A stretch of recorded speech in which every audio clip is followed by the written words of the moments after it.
Hello learners, welcome to my channel Learn Economics, and today we will be discussing that why Indian economy became stagnant during British rule. And for this I'll be sharing a PPT, and as you can see that Indian economy became stagnant during British rule, and the main reason was that Indian economy was under Britishers, and Britishers had used Indian economy for their own benefit. ठीक है, यहाँ से raw material लेना था और उन्हें जो है रॉ मटेरियल भी लेना था और फाइनल गुड यहाँ पे बेचना था. Now you can see what is stagnation. जब हम कहते हैं stagnant economy, what is meaning of stagnation?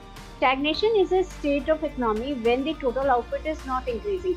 Rose total output जो increase नहीं हो रहा, हर साल जब हम compare करते हैं तो हमारा आउटपुट इंक्रीज नहीं हो रहा, हमारा प्रोडक्शन इंक्रीज नहीं हो रहा और ना ही कोई प्रोग्रेस दिखती है. There is no progress.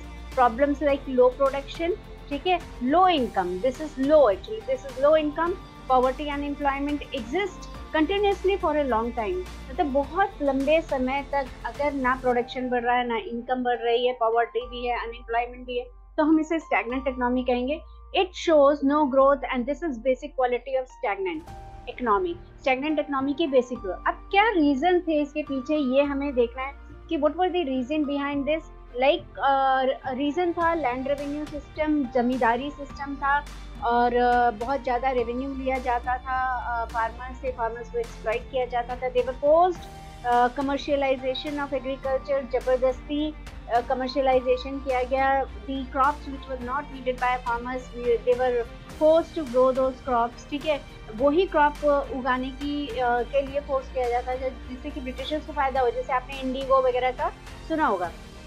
और पार्टीशन, जब पार्टीशन भी उन्होंने कर दिया, जैसे बंगाल उन्होंने अलग कर दिया था और फूड प्राइसेस था पूरी इंडिया में, लोग स्टार्व कर रहे थे, तो बहुत ज़्यादा एग्रीकल्चरल फील्ड में भी बहुत ज़्यादा प्रॉब्लम थी और इंडस्ट्रियल फील्ड में भी प्रॉब्लम थी. Now you can see industrial field totally deindustrialisation कर दिया था, डिक्लाइन कर दिया था इंडस्ट्रीज का, क्योंकि they didn't wanted India to produce anything, क्योंकि वो चाहते थे कि इंडिया उनसे ही सामान खरीदे, उन्हीं के फाइनल गुड्स खरीदे. कैपिटल गुड्स जो थे वो बिल्कुल थे ही नहीं, कोई इन्वेस्टमेंट नहीं था.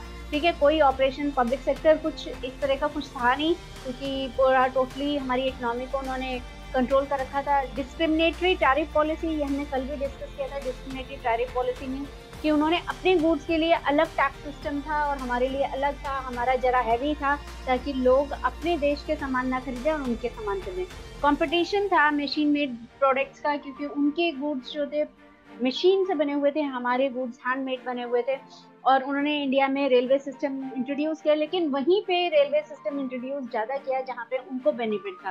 And lack of heavy and basic industry, और हैवी और बेसिक इंडस्ट्री तो इंडिया में थी ही नहीं. तो आप सोचिए, इंडस्ट्री को भी ठप कर दिया, एग्रीकल्चर में भी अपना ही बेनिफिट देखा, उसी की वजह से हमारी इकोनॉमी ऑलमोस्ट स्टैग्नेंट इकोनॉमी बन गई थी और उसकी वजह से हमारा इकोनॉमी बहुत दिनों तक स्टैग्नेंट इकोनॉमी रही. जैसे स्टैग्नेंट होता है ना कि तालाब में पानी रुका हुआ है, ऐसे ही हमारी इकोनॉमी एक जगह पर रुक गई थी. It was not at all progressing. I hope that you have understood this and I'll be sharing its notes also, so that you can go through them and you can understand more. If you have any problem, you can share in comment box. I'll be giving answers in next video.